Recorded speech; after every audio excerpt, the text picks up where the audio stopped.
इंसदादी दहशतगर्दी इस्लामाबाद ने गिरफ्तार पीटीआई रहनुमाओं शेर अफजल मरवत, आमिर डोगर, जैन कुरैशी और नसीम शाह समेत दीगर के जिस्मानी रिमांड की इस्तदा पर फैसला महफूज कर लिया है। अदालत ने शुएब शाहीन को थाना नून में दर्ज मुकदमे पर जुडिशल रिमांड पर जेल भिजवा दिया। इस पर हम बात करेंगे डॉन न्यूज के कोर्ट रिपोर्टर उमर मेहताब बर्नी से। उमर, ये केस काफी देर से चल रहा है, मुअज़्ज़िज़ जजेस साहिबान की जानिब से क्या इस्तफसार किया गया और वकला की जानिब से क्या दलाइल दिए गए?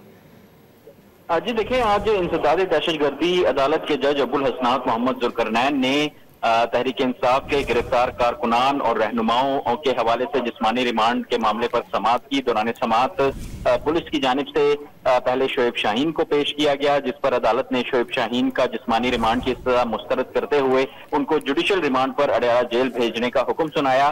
जबकि दूसरी बार शेर अफजल मरवत, आमिर डोगर, जैन कुरैशी और दीगर को अदालत में पेश किया गया। शेर अफजल मरवत के हवाले से जो FIR का मतन पढ़ा, उसमें एक मुकम्मल तौर पर जो है वो कहानी बनाई गई कि किस तरह जो है वो पुलिस और डिस्ट्रिक्ट एडमिनिस्ट्रेशन के नुमाइंदे जो है 9:30 बजे जलसे के मकाम पर गए और उन्होंने जलसा खत्म करने का कहा। ताहम शेर अफजल मरवत और दीगर मुसल्लह जो रहनुमा थे वहां पर मौजूद, उनकी जानिब से पुलिस को डराया धमकाया गया। इस पूरी FIR के मतन पर शेर अफजल मरवत की जानिब से मुखालफत की गई और कहा गया कि ऐसा वाकया हुआ ही नहीं है। वीडियोज की जलसे की वीडियोज वगैरह मौजूद हैं और तमाम तर सबूत हमारे पास मौजूद हैं। ऐसा कोई वाकया रोनुमा ही नहीं हुआ।